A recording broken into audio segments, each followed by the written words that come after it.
Here we go. Good morning, everyone, and thank you. I hope you enjoyed your tea. And today, or right now, we're going to be changing focus now away from movies and film, and we're going towards tourism. And tourism, of course, encompasses a great deal. It's very broad. And in this country, we are spoilt for choice in terms of heritage alone, let alone other aspects of tourism. So there's cultural heritage one must take into account. There's general tourism where people are attracted to a country, to a city, to a region, to absorb and to love the beauty. And then, of course, there's more sophisticated cultural heritage tourism, which is museums and parks. And, you know, South Africa is quite literally a cornucopia of things to appreciate from a tourism heritage point of view. Now, I'm feeling a little lonely up here because all my panelists are online. So I'll sit down and I'll fold up my GPS here for a moment. There we go. I suppose in keeping with the tradition of today, I should describe myself. In short, I resemble George Clooney. What, you mean I don't resemble George Clooney? Yes, well, you know what, I'm a middle-aged man. I love that Joel said he's middle-aged. Joel's older than me, so I'm still middle-aged too. And I have white hair, apparently, and I'm largely bald, apparently.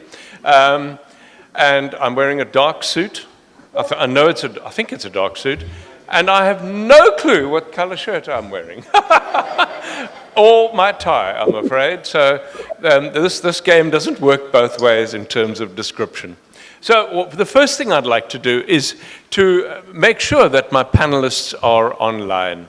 And so we have panelists from Japan, we have panelists from India, we were going to have two panelists from South Africa, and I understand that Ella Gandhi is not well, and so I don't believe she'll be joining us online.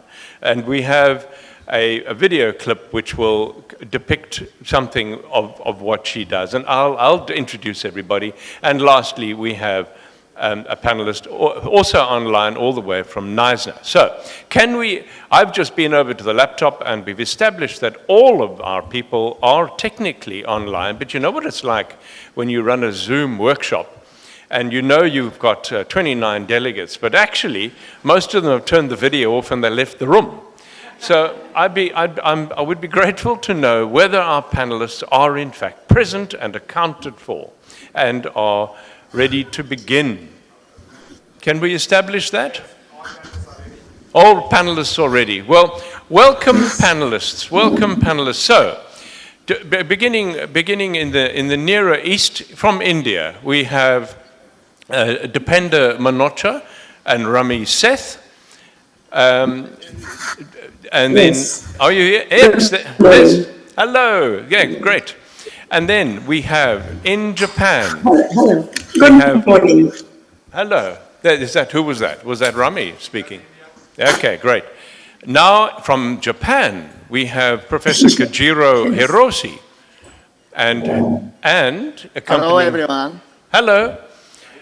He's on. And we hello. Thank you. And then we have Hiroshi Kawamura. Are you on, Hiroshi? Hello. Good show, thank you. And lastly, we have Chris Patton from Knysna. Chris, are you with us? I am indeed. Thanks, Jeremy. Excellent. Thank you so much, Chris, for joining us. Right, to begin, I want to tell you a little story to begin with. And it's germane to the issue of blind persons' appreciation of visual tourism and heritage. So I was walking, we have a promenade in Cape Town, well-known promenade in a suburb called Sea Point. And I was walking with my wife and a good friend And one of the women said to the other, I forget who said what, but one of the women said to the other, "Look, there's a man hanging off the sunglasses." Now just think of that statement. There's a man hanging off the sunglasses. Almost nonsensical. And I said, "What are you smoking? What did you mean?" And she said, "Oh, you know, the large sculpture of the sunglasses." And I said, "No, actually, I didn't know." And she said, "No, it's been here for ages." And I said, Now, I've passed that promenade probably 500 times since it was erected, that statue, in 2014. And I had never seen it, of course, because it had never been pointed out. And that is the clue about blind people and tourism. We have the most gorgeous things to look at, and it is principally the things we miss. And so the great challenge is to ensure that we don't miss it. And that is both a reactive thing to do, and there's a proactive thing to do. Proactive means that you create something in order that it isn't missed. In other words, you take it to the people, you tell them it's there. Reactive, on the other hand, is where there is a need, such as a guide in a museum, realizing that there is a blind person in the audience, and he needs to adapt and to pivot and to come to the party. And so audio description must be both reactive and proactive. And I am so lucky that we have the kinds of panelists we do who are going to be discussing, because all of them have massive experience in this area. So before we get on to the videos that we have, I'm going to introduce our panelists. And so beginning in Japan, Professor Kojiro Hirose. Now, Kojiro is a blind man, and he is the professor of anthropology, and is the curator of the Museum of Ethnology in Osaka. Then there is Hiroshi Kawamura, who is an exceptionally well-known man who has been a great friend to blind activism, advocacy, accessibility for many, many years. Then in India, we have Dipendra Manocha, who is also visually impaired and has a very, very exemplary career in particularly the technical side of accessibility for the blind. And Rummi Seth has had well over 20 years of experience of advocacy for blindness. Then we have Chris Patton, who has a lived experience of a disability and is a wheelchair user himself, a great friend of ShazaCin, and has considerable experience in the areas of game reserves and the issue of accessibility. And then, unfortunately, as I mentioned earlier, Ella Gandhi is unable to join us today. But I'm going to begin with Ella Gandhi. And just to highlight her, Ella Gandhi, as you may have seen in the program, is the granddaughter of the eminent and unforgettable Mahatma Gandhi. And that is an extraordinary accolade in itself. And she controls and runs the Mahatma Gandhi Center.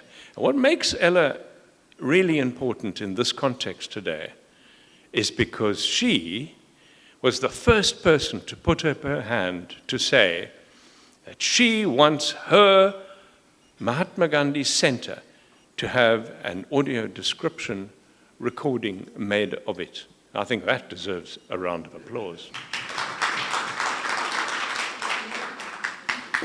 So, could we queue up, since Ella isn't here and we can't interview her, could we queue up the video that we have of the Ella Gandhi Center? Tintin and Ntoko, thank you. The second station is a bust of Mahatma Gandhi below a gazebo-like structure. Exiting Station 1 and leaving the International Printing Press building and continuing along the path, we come to what is a shrine-like structure. Wooden sleeper steps lead up to a red brick pedestal supporting a large bronze bust of Mahatma Gandhi. The red brick pedestal is surrounded by white stones. The shrine has a thatched roof on 4 posts. Beyond, in the background, is a peepal tree, commonly associated with Lord Buddha. The bust of Mahatma Gandhi has a shawl draped over his shoulders and his chest bare. His head is bald, his skin wrinkled, his features pointed and ears pronounced. He is wearing his characteristic round-rimmed spectacle. He has an overall thoughtful expression. That statue was donated to us by the president, the vice president of India, who was visiting South Africa, and at a time when we were celebrating the 100th anniversary of the settlement, establishment of the settlement. That was in 2004. The settlement was established in 1904. So in 2004, they donated the plinth and the statue to Phoenix Settlement.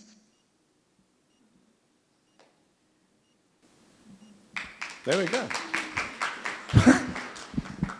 There we go. There we go. And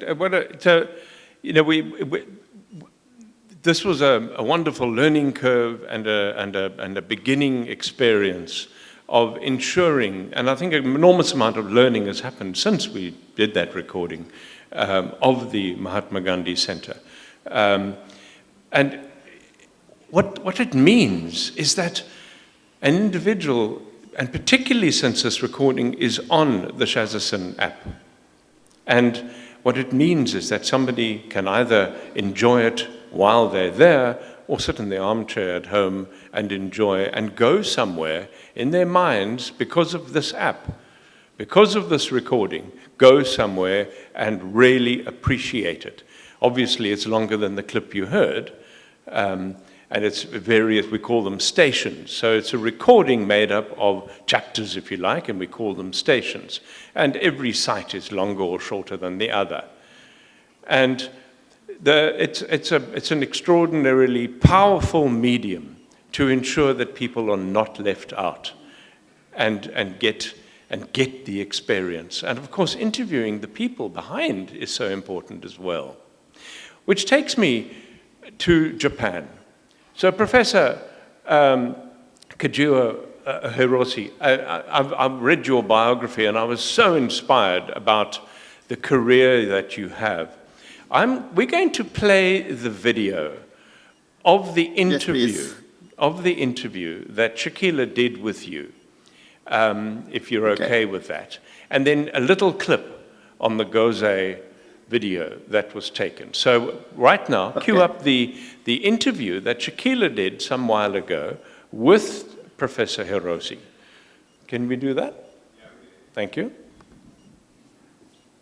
So the first question, Kojiro, was that I was really fascinated to meet someone like yourself who is so highly regarded, so highly qualified and successful in a very visual job. Because going to a museum is a very visual experience.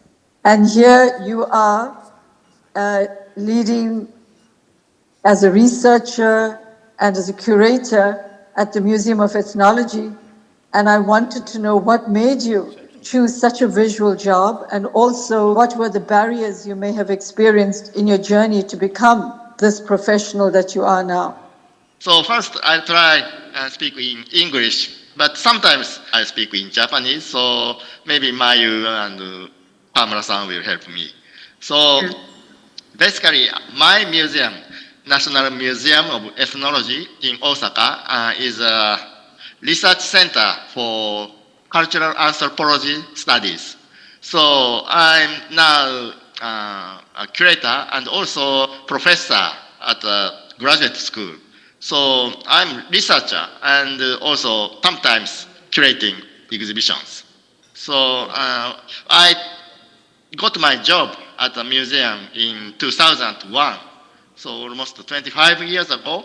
And at that time, I'm thinking to do my fieldwork on Japanese history and Japanese culture. But coincidentally, I saw the museum is only for sighted people.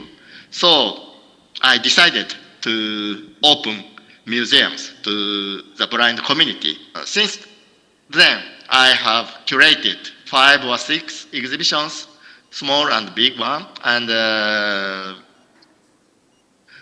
the most difficult part of curating exhibition for blind people, 一番難しいのは展覧会を企画する時の、図面を確認することができないということで、これはデザイナーの人が展示物を配置する図面を考えてくれるんですけど、その配置をどうやって僕が把握するかというのがすごく毎回迷うところです。Before the exhibition, usually they draw a floor plan on how to display each item, but it's difficult for Kojiro to see the floor map by himself. So that is one of the challenge that the visually impaired person have to prepare for the exhibition at the museum. But did you experience any social barriers by fellow colleagues or people? Was there any attitudinal barriers that people discriminated or were prejudiced against you working in this field? 差別というほどではないんですけど、やはり日本でも全盲の人が博物館で展覧会をするというのは今までなかった例なので、本当にできるんだろうかできないんじゃないかっていうことで随分心配もされ、ある種の過小評価、見えない人には無理だろうみたいなことはありました。でも、20年以上続けてくる中で、少しずついろんな人の協力を得れば、全盲の人も、そういう展覧会の企画とかが十分できるっていうことが少しずつ広がってきたような気がします。At the beginning, there were expressed concerns on the ability of a person who is blind to be a curator. After years, it's gone. So in the beginning, there was no other person in this kind of role. Kojiro was like one of the first to enter this field. Unfortunately, still there is only me to working at the museum. How did you go about these projects, these wonderful projects where you are making these experiences accessible to us blind persons? Tell us all about your universal access design projects.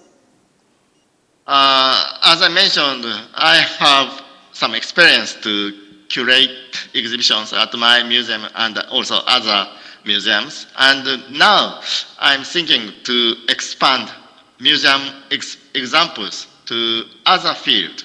Other field means, for example, like education and sightseeing, and also history.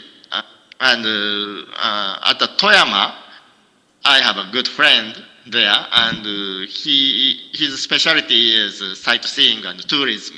And we together are thinking to create accessible tourism for all people, of course including blind people. 博物館でこれまでやってきた触る展示とかの実践を、観光の分野に広げるというのが富山で、奈良の場合は同じく観光ですけど、現代ではなくて過去の歴史を知るということに、触るとかいう手段を用いるという実践を、重ねています。At his museum, he is doing the exhibition by touching. The visually impaired people can enjoy the museum exhibition. In Toyama, this same method, by touching, participants can enjoy the tour. And in Nara, it's slightly different, but to understand the history, they through touching the historical things, not only by reading and understanding about the history, but also by touching and feeling the tour in Nara. The visually impaired people can understand the history. Tell us more about this project, about the Goze project. Also, tell us why it's so close to your heart, because I can see you're very passionate about it. Goze is a blind female musician. Since 15th century, so more than 500 years ago, they started their original profession. They travel all over Japan, whole countries, and they handed down unique and traditional songs, Japanese songs, from blind masters to blind student pupils. Their songs are quite unique and extracted.ゴゼが歌う歌が、当時の村人たちを非常にこう魅了した、引きつけた。それはなぜかというと、そのゴゼが歌う歌の物語っていうものが、フィクションなんですけども、そのリアリティを持って、村人の心の中に入っていったということです。The story of Goze is so attractive to the residents of those villages they visited because their stories is so realistic and touched upon the feelings of those village people. But unfortunately, from 20th century, beginning of 20th century, many blind people go to school for the blind and they study other subjects. So gradually the number of Goze getting decreasing. And 1970, about 50 years ago, Goze disappeared from our society.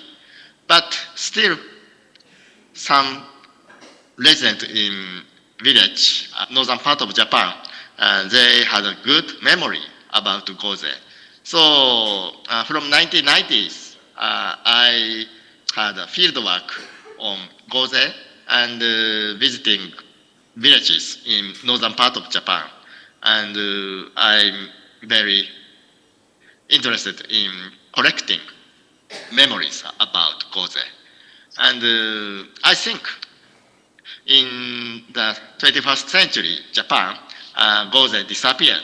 But still, the spirit of Goze is alive. So last year, 2024, I had a small exhibition about Goze, not about Goze, but about Goze culture. And I introduced, because recently, many of Japanese people, unfortunately, don't know about Goze. So I try to inform them about Goze culture. And last year, Hiroshi and Mayu contacted me and talk about interesting and fascinating project. So I think maybe Goze is the best topic because blind people in Japan, since a long time ago, they have original culture and original profession. That is quite unique all over the world. So I think and I hope Japanese blind culture, 世界の、視覚障害の人たちにその日本の、ゴゼの文化を伝えたいと思って、ビデオのプロジェクトに参加することになりました。He is quite fascinated to share the experience of the history of Goze people in Japan throughout the world.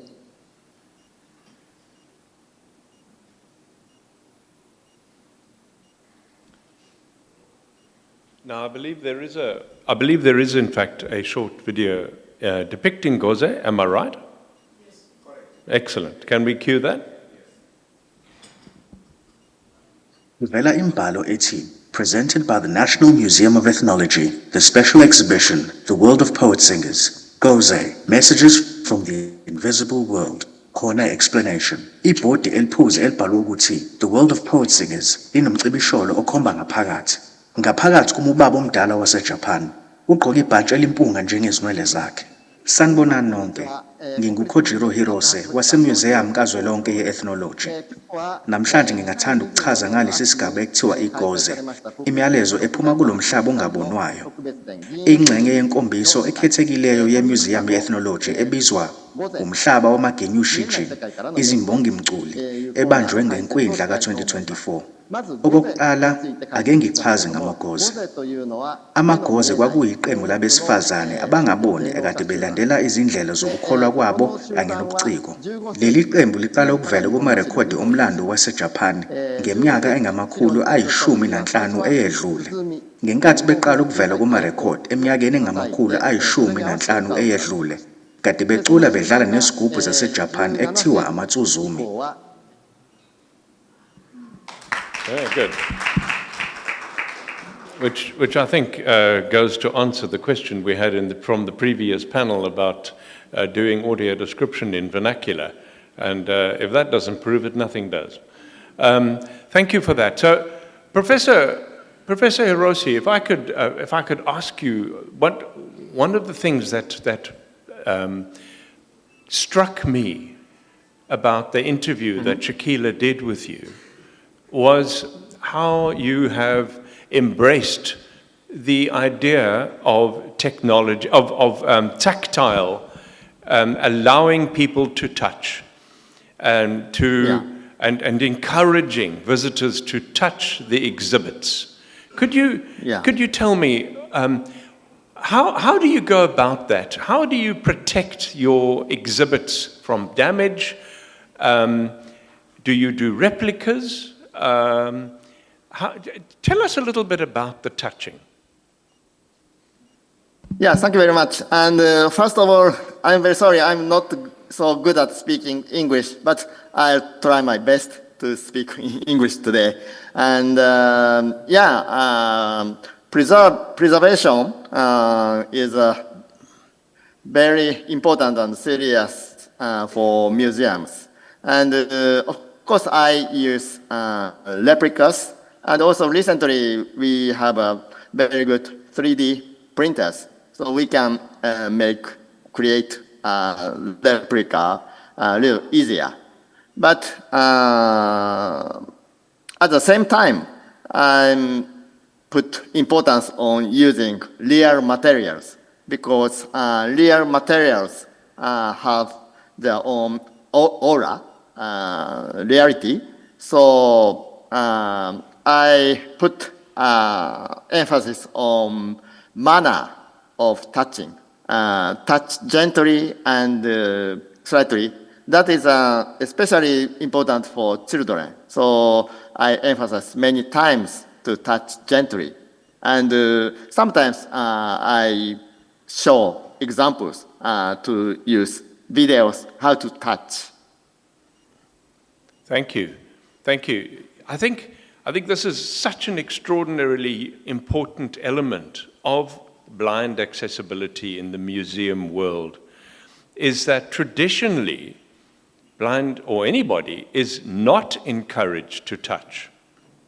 How often haven't there been beautiful exhibits behind glass which we can't appreciate?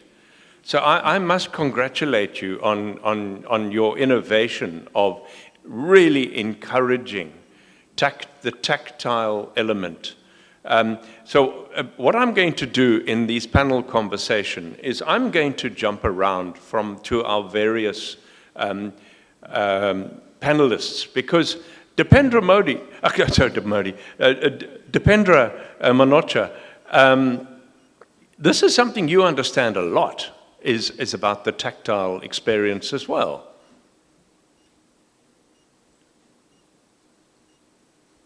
Dipendra? Yeah, hi, this is Dipendra here. Sorry, there was some internet connection. Sure. So bit of the things did go up, but I'm back. very much. So tell us a bit about your experience of creating tactile imagery to facilitate blind people's experience of places. So actually, let me say that, okay, me and Rummi both are working as a team here in India, in Saksham. And just to also put things in perspective, I'm the talker, she is the doer most of the times for when it comes to the cultural inclusion.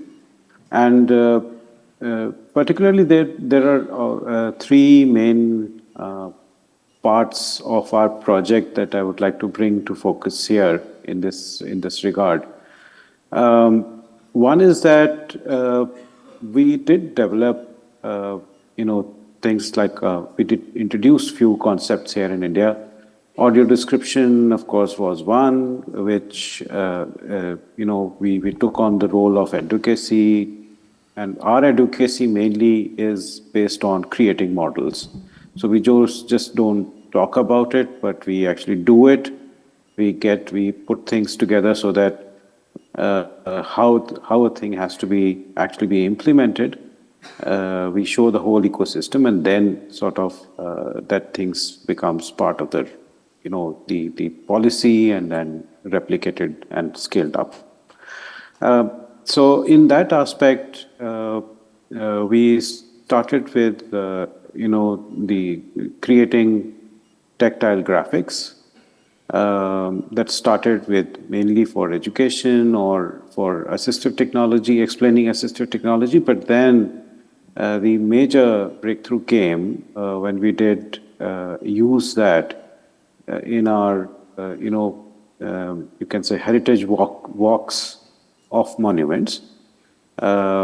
We then also experimented with, replicas of the exhibits in National Museum, and then comes the replicas of the monuments. And all these three projects, I would say, can show some highlight on how these things have been helping. So, as I said, I'm mostly the talker, but the doer. Let's hear, I would say that we can hear from the doer, from Rummi, on how the Humayun's tomb experience was primarily using the tactile graphics and the visits together and clubbing them together to create a wholesome experience. That's extraordinary. I want to just pop in here with my own anecdote, which really endorsed, and I think once again, this is coming from somebody who has been told not to touch more times than a child.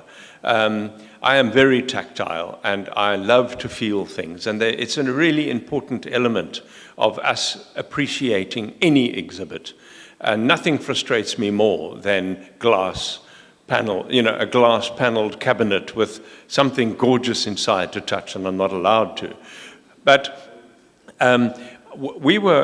ShazaCin did a recording of several sites around the country, one of which was Table Mountain. Now, Table Mountain is the principal mountain in the city of Cape Town.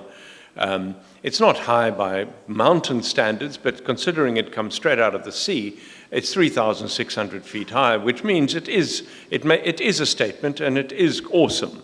And I have grown up in Cape Town all my life.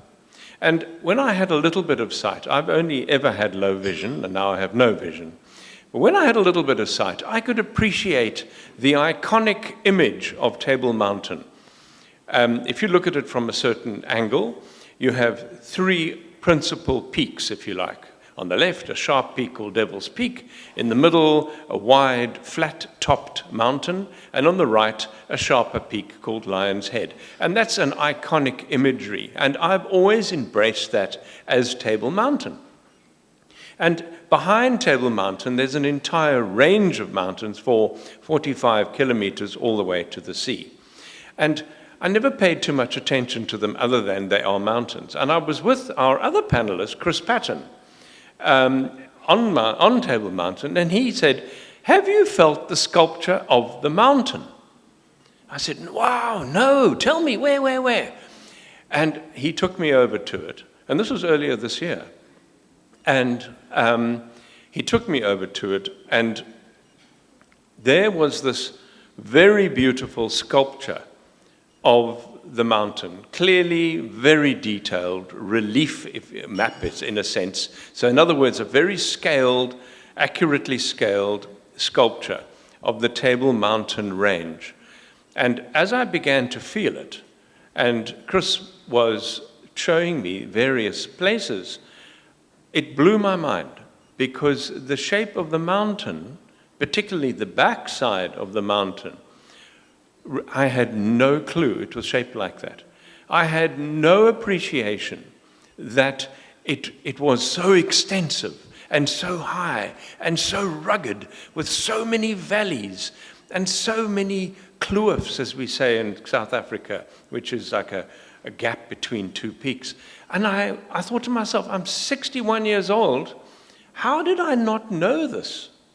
And the reason is because we are so often not able to feel.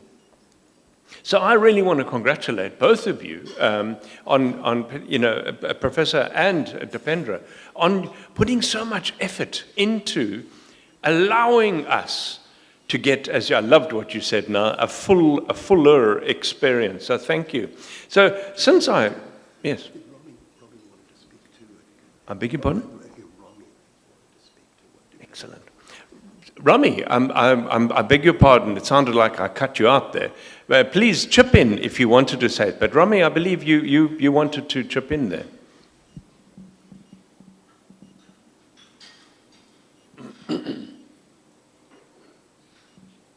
Rummi? Rummi, you are muted. Rummi, if you can unmute yourself. Sorry. I was just saying, yes, I mean, it was a good start years back in 2016 when we took certain children to one of the heritage tombs in Delhi. And I just thought to myself, making them just walk through that when they can't touch anything really makes no sense to them. So we did the graphics, tactile graphics, handed it to them, and they figured that out before entering. They knew where the entrance was, how many doors, what was everything around, and then they went inside and they could touch. Otherwise, for them, it would have just been coming out for a picnic. So that's how the heritage monuments thing started, because it is culture, it is history, it makes us more interesting for the VI plus for sighted also. So I'm cutting it short. It's just how we start. Thank you, Rummi. Thank you. Yes. Yeah. Okay. And since then, we've done almost 40 of these monuments from all over India. Plus, this is from Moscow, St. Basil's Cathedral. Now, apparently, you have slides. Are we going to be able to see them? You are watching it as we speak. Carry on, Rummi, going through. Yeah. These are the slides. These are the different heritage monuments of India, what we have made, because it helps in their culture, it helps in their studies, and they enjoy everything. They understand better. It fixes in their mind better what they are touching, and then when they read about it, study, it has a big impact.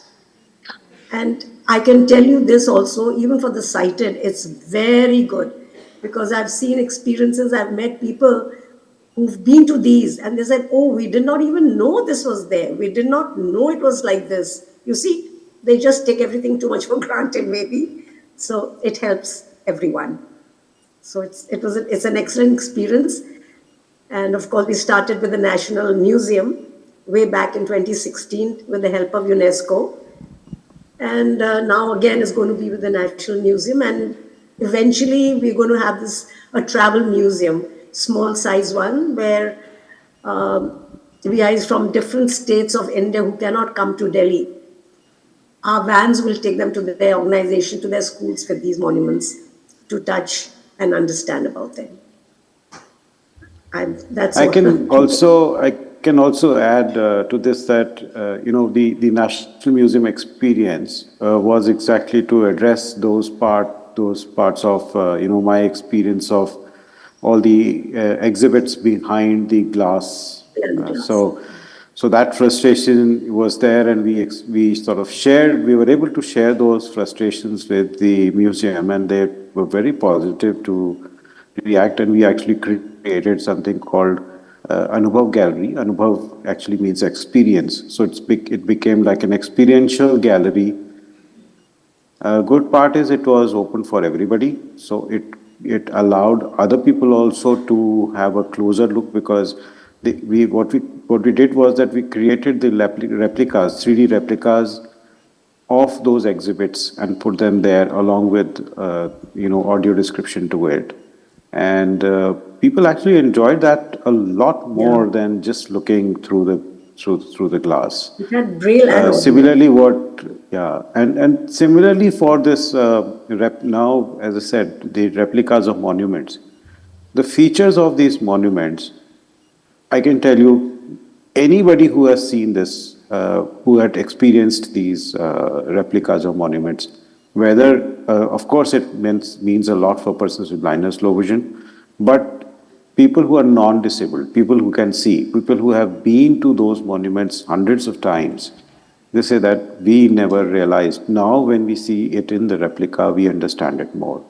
So because they're closer to it, because they are able to, see the overview of the whole thing in one go, it just gives a different perspective and just adds to the experience. So it's more very, very inclusive actually. It's not just meant for persons with blindness, low vision. Oh, that's so wonderful. I'm so jealous. I would love nothing more than to be right there and to experience that. Once again, another personal anecdote, which I think is once again shows the importance of the tactile experience here. And then after this, I'll definitely want to get over to Chris Patton in Knysna. But this story, last year I was doing a museum in Bloemfontein, which is right in the middle of our country, and there is a museum for the Boer War. And in that museum, there is a monument to the women who had died during the Boer War. And it was a very tragic war, because it involved civilians of all colors more than most wars. And so the sculpture was developed in 1913. The trouble is that it's 30 foot up. It's on a giant pedestal. Literally, 30 foot is 3 stories up. So even if you stand far away and look at it, if you have perfect sight, you would struggle to get the actual feeling of the sculpture. Certainly, the audio description by the guide would not be adequate. And I was very lucky to be able to have access to the vault of the museum. And while I was in there rummaging around, I found a maquette. A maquette is a miniature sculpture of what will eventually become a proper sculpture. And I found this maquette of the Women's Memorial sculpture. And by feeling it, I had an intimate knowledge of exactly what it depicted, which happened to be very emotional. It depicted an extraordinary scene involving 2 women and a dead child. And the expressions on the faces of the women were so beautifully cast in this maquette by this master craftsman years ago, and a man called Anton van Vo.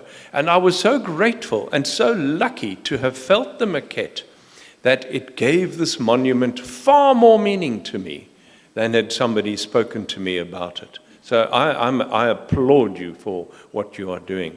I'd like to, in the interest of time, I would like to move on now to another South African, other than Ella Gandhi's experience, is our friend Chris Patton. Now, Chris Patton has been an old friend of mine and of Shakila's and ShazaCin's for many, many years. And Chris, I think it's safe to say that you have, perhaps single-handedly is perhaps an exaggeration, but certainly you have made a principal material contribution to the accessibility of SAN parks, South African national parks in this country.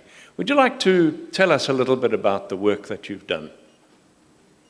Okay, thank you, Jeremy. And I think in keeping with what some of the other speakers did beforehand, it's important for me to describe myself to the visually impaired members of the audience. So yeah, I was born in Ireland, and my parents emigrated to South Africa in the 1980s to try and aid the transition to democracy. And yeah, being of Irish stock, I'm a blonde-haired, blue-eyed boy, and Jeremy might be like George Clooney, but I'm kind of Brad Pitt. And yeah, although now I've lost all my hair and put on a few pounds around the waist. But yeah, when I was 19 at university, I fell off Table Mountain and became a paraplegic. So after I went back to the university and completed my studies, I started work for South African national parks, and I've worked in all the parks around the country, particularly spending time in Kruger National Park, and now reside down in Garden Route National Park, of which Nyasna, the town, is where I'm speaking to you from today. A couple of things I want to say before we go on. We've talked a lot about the importance of museums, and national parks are not just about protecting the wildlife and the landscapes and the vegetation and habitat of South Africa's biodiversity.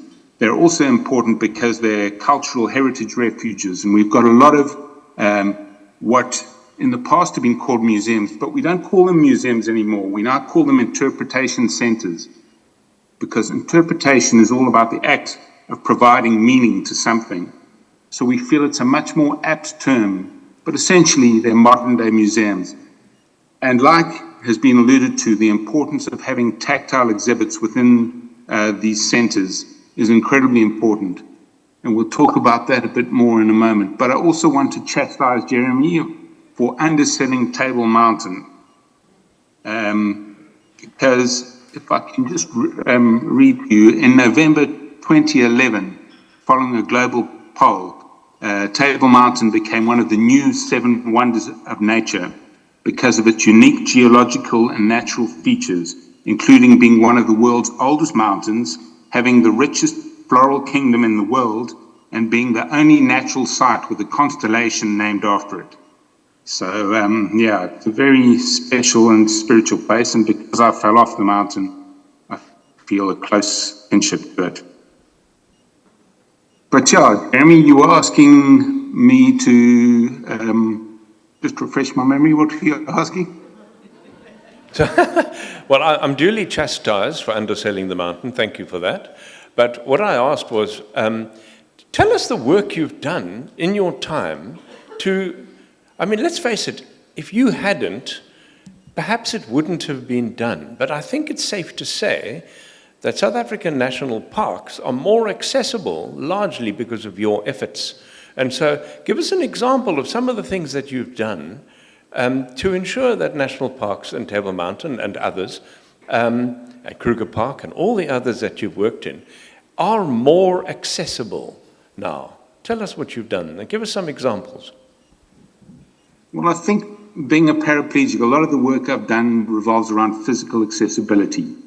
But I think in the interests of today's symposium, because it's on audio description, it's important for me to speak about accessibility for visually impaired people. Now, people might think that going to a national park is a visual experience. You want to see the animals, you want to see the landscapes, you want to see things like that. But that doesn't talk about what you can smell, what you can hear, what you can touch, and just the atmosphere of the place. And that's something that we really wanted to convey to people with visual impairment. And by chance, working in the same sort of space in the disability sector, I met both yourself, Jeremy, and Shakila. And when audio description was evolving as a sort of concept here in South Africa, and Joel came out to South Africa, I was invited to attend his course and experience what it was. And straight away, the penny dropped that this was something that could revolutionize accessibility to the parks for people with visual impairment. But I have to say, you know, I'm a scientist and I work in the interpretation space, and that's my sort of main contracted job.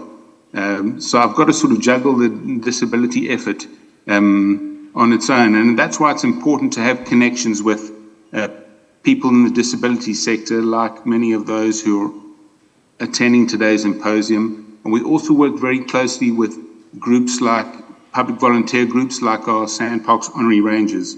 And they do an incredible amount of good work in terms of looking for opportunities to bring people with disabilities into the park, give them special behind-the-scenes treatment and exposure to what makes all the parks such wonderful and fabulous places and things that are important icons and represent the biodiversity that South Africa is so synonymous with.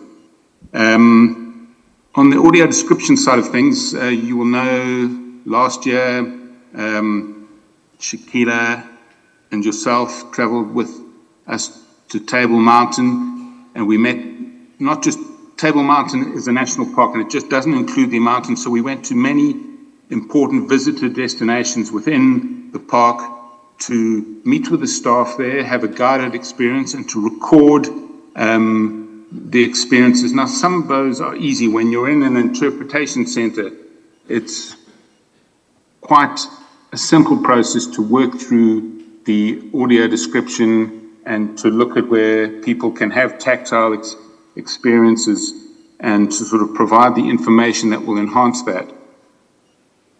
But when it comes to sort of sharing visualizations of what you can see as you pass through parks, that's a bit more challenging because that's a mobile landscape. It's never the same. It's not like a glorified zoo where you can guarantee you go to a certain spot and you will see a lion or an elephant or whatever. So we've had a number of things. And if I can move to Kruger National Park, when we went there with Shakila, I think one of the most powerful places we went to was the Skukuza Indigenous Nursery, because there you've got a nursery that doesn't have a fence around its whole circumference, and you're sort of right out in the open park. So you've got animals and birds passing through the whole time. You've got all these wonderful scents and tactile exhibits. They're on screen now as the relief, one of the relief maps that Jeremy is talking about, where he was able to use his hand to trace the contours and shape of the mountain and all the way down the peninsula to Cape Point. So yes, that was a very powerful experience. You motivated Jeremy, and I can tell you that I've used the photographs that we took of you doing that, where you can almost see the understanding and appreciation coming through to you. We've used that in many interactions and reports in the Sandparks annual report, and in webinars and talks I've given to colleagues to try and get them to understand the importance of audio description. I think we've talked about Braille, and Shakila early on said what a wonderful, empowering mechanism it is for those who understand it. But I think I'm right in saying that only 6% of blind people can actually read Braille, because most of them lose their sight as they get older in life, and to then start learning to read with your fingers and understanding a new language is a very difficult thing. And in 1824, when Braille was first invented by Louis Braille, they didn't have smartphones, they didn't have recording devices, they didn't have the technologies that we have today to be able to take that visual world and make it verbal, like Joel was promoting when he made that wonderful introduction speech today. Wow, thanks. Chris, and to highlight what you've just said, could we cue up the little clip of one of the tours that we did in Chris's, when Shakila and myself and Mtoko had a wonderful 3 days with Chris covering the mountain, a very beautiful park called Silver Mine. Which I think it has been running in the background while I was talking. And then Boulders Beach, and I believe we have a little video, do we not? Oh, here we go. And it's all about, well, you describe, Chris, as it comes up. Well, perhaps just intro what we're going to be seeing. Chris, it's that time in Boulders Beach, a little clip from there. Yeah, it's not showing at the moment, but it was a series of images from our time there was being shown. I don't know if we're going to get to see it again. So we're coming to our beach where the penguins nest. I can hear it, it's beautiful. Yeah, you can hear the sea. On your left-hand side is the ocean. So, and there's quite a bit of boulders and a lot of penguins. Do they hang out together or are they individuals? So they're usually in pairs, in breeding pairs, but like now we have a group going out to fish. So they'll all go fish or go out together, but they come back individually. And we have adult penguins and we have sub-adult penguins called blues. Is that another species? No, it's the same species. It's just that they're not adults yet. Okay, do they have a different look? Or? Yes, so the typical adult penguin is black and white with a white belly and a black back with a stripe along its chest on the white, a black stripe along its chest. Down the center? Okay. No, on top. And then they also have spots on the white part, black spots. Then their face, where their beak is, there's a bit of black underneath their eyes. Where their eyes are, there's white. It actually looks like a mask. There's white around their eyes. And then next to their eyes, there's a pink patch. That's for temperature control. Yeah. Is it? Yeah. It looks like eyeshadow. So the blues, their color is different. They like a blue-gray color, but like very dark. They don't quite have that white color yet. Yeah. So when they get to a certain age, then their color. Yes, they'll molt those blue feathers, and then they'll get the black and white coloring. So all those colors you see are actually feathers. Yes. Like the way we feel it. Yes. They're full of feathers. They're feathers. They're just very densely packed, so that water does. There we go. So that was from our time with Chris on Cape Peninsula and this Boulders Beach, which is a penguin. I must tell you, it wasn't always a penguin colony. When I was a boy, that was a normal beach. And then the penguins decided to arrive. Chris, why did they arrive? When did they suddenly arrive? They arrived in 1987, and it's partly due to the sort of overfishing around the Cape Peninsula, where their sort of traditional food sources were being depleted, and also the islands, coastal islands that they had previously nested on in their thousands, if not millions, had been exploited by humans. The guano that they deposit around their nesting sites is a very sort of rich source of fuel, particularly in the olden days of steam engines and different forms of energy. So yeah, they just colonized. At first it was 3 pairs, and now the colony numbers several hundred. So it's a great modern day success story of conservation. And you're quite right that it used to be a bathing beach, and you'll remember, Jeremy, when we went there, that there are actually 2 beaches at the site. Sure. One that bathers are still allowed to go to, and the other one that is exclusively for the penguins, Foxy Beach.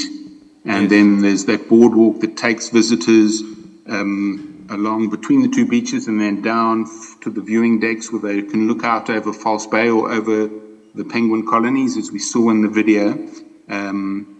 And what was powerful for me, I was leading you when Natasha Brown, the lady doing the narration in the video, she was with Shakira. But you'll remember that we stopped, and it wasn't just a case of me describing that these penguins were sort of less than a meter away from you. It was, you could smell them, you could hear them braying like donkeys. And it was a real sort of emotional and spiritual experience for you. And that's the sort of power of nature, and being able to sort of get visually impaired people to be able to enjoy and appreciate nature through close proximity is sort of one of the aims and objectives we have to have in South African national parks. Well, you've done them proud. In fact, I'd like to ask for a round of applause, actually,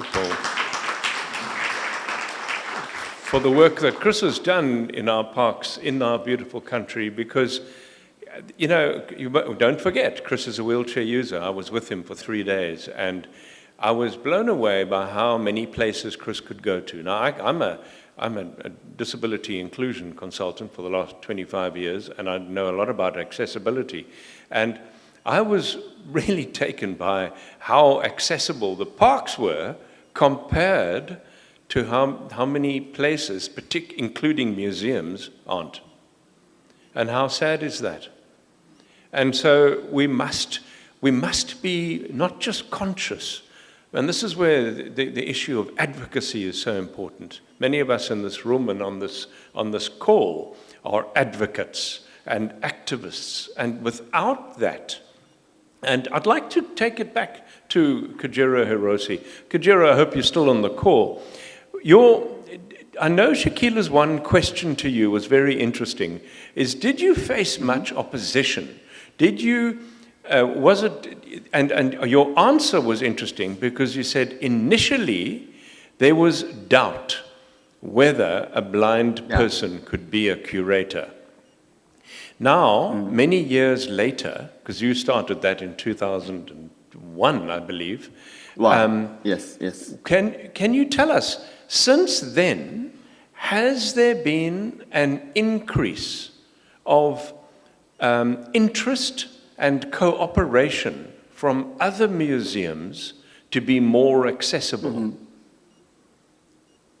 Because of recently in Japan, many museums are interested in accessibilities and inclusions, and many of my friends doing effort to improve accessibilities. So in this 20 years, situation changing. Thank you. Yeah, but still in Japan, national parks, are not so accessible for us. So someday I would like to visit South Africa. Well, we must do that. Right, in the interest of time, I'm now going to open it up and to see, firstly, and I'll need help here, for people to show me if there are any hands. Are there any questions from our hall right here, where we are? And we're not going to take too many. We're going to take... How many hands are we taking up? 3 maximum. 3. So we've got 1, and then... Okay, sure. Can we get a microphone to the first hand? Hi, it's Neville Balakrishna with the South African National Council for the Blind, as a provincial chairperson of the SANCB in KZN. I want to say thank you very much for a really good segment. My question is around the issue of making public spaces like parks and libraries and all of that accessible. We do have, in the city of Durban, many facilities that are still inaccessible to persons with disabilities. And it's not about the fact that we do not have legislation and we do not have, the framework to support this. There seems to be a real challenge about implementation. I'm a South African, I was born here, and some of the things I hear today is astounding about how much of South Africa is accessible to people with disabilities. And for me, the bigger challenge in a South African context is how the legacy of what we lived through still remains, because the majority of people who are blind or have disabilities of any sort do not have access to those parks, not because it's inaccessible, but because we live in a country that is so polarized by poverty that much of what is accessible will remain inaccessible. That's number one. Number two, on the issue of tactile use. I heard today, and I fully agree, that while the majority of the blindness sector does not read Braille, a lot of what we heard today is about the use of making artifacts and whatever tactile. I would like to caution that while we support technology, we must support the reading of Braille. It is quite fundamental to the development of tactile ability. In the first segment, we spoke about the need to look at access to education, and if there was a resolution to this symposium, one of them I would say in both the segments is how do we build in an aspect of education in the early years or early intervention phases. I realize that many people do become advantageously blind and actually enjoy the benefit of having seen and benefiting a lot more from audio descriptive and all the sorts. But what about the congenitally blind who actually have to be supported in the development of their tactile sensors? Thank you. Thank you. Thank you. You know, there wasn't so much a question there. I mean, that was, there was more of a statement, I found. Can we have another question? Good afternoon. My name is Balasa Labona Kumalo. I am a black woman with ombre braids, curvy physique. I am wearing pink glasses, a salmon blazer, and a black leggings, a black top, and nude pumps. My question is just piggybacking off the aspect of education for people who are sighted. When it comes to the description of whether it is within film, whether it is across different cultural aspects such as museums and national parks, how do we, other than engaging with people who are visually impaired, how do we educate ourselves in terms of, I'll call it, this new language of speaking, which has certain nuances, which is poetic, which takes people on a journey. So are there various resources which one can tap into? Are there certain institutions which also provide this? Thank you.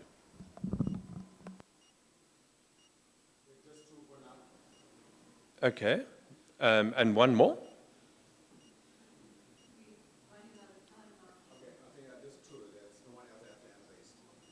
I beg your pardon? No more hands that are raised. Do our panelists have any responses to those questions and those statements that were made by our local audience here? Kojiro or Dipendra?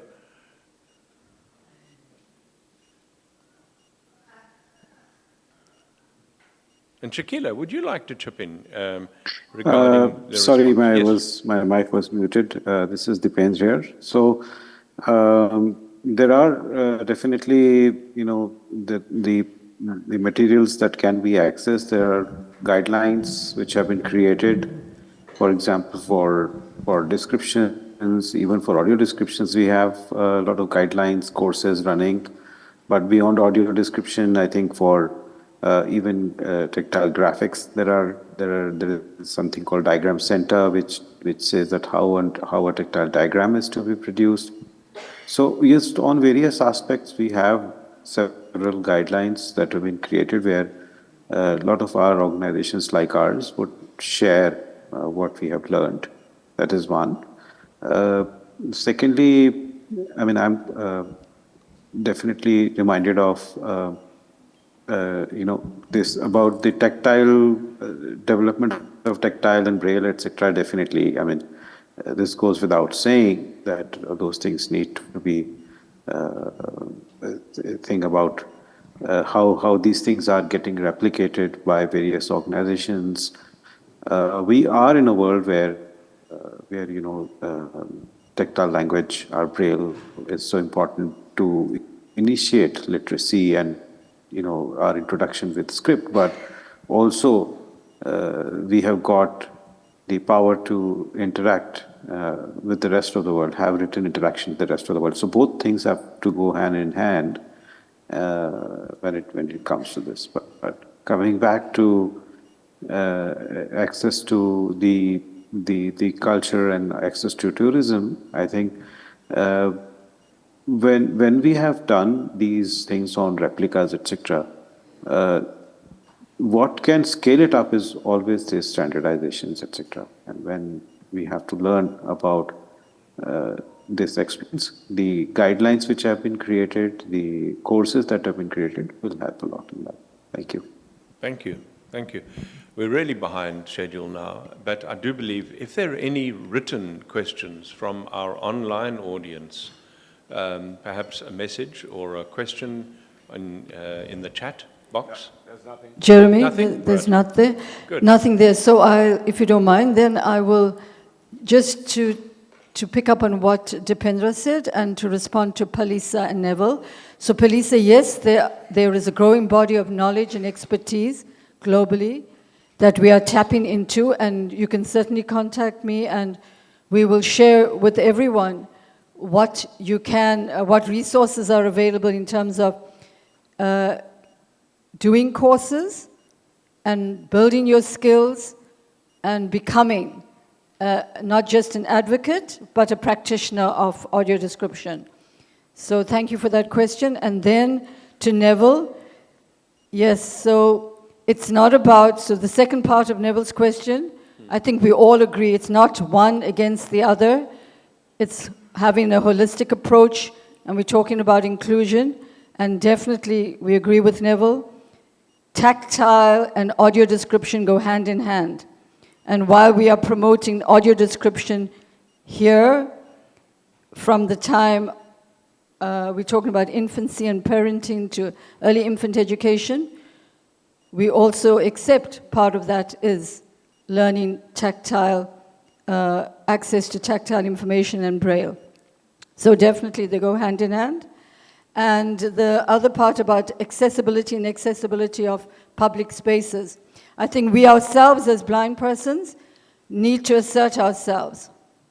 We need to become more forthright with our local municipalities and insist on our right to be catered for. But you also know what our situation is in this country. But we have to do that. So thank you very much. Now it's, Jeremy, do you want to just wrap up? Because it's time for lunch. I'll just wrap up, yeah. For lunch. But just before everyone leaves to go for lunch, I would like, one of the objectives I said of the event was that we want for us at our tables to come up, you've listened to two very engaging and stimulating discussions, one around film and audio description, and then tourism, arts and culture, and audio description.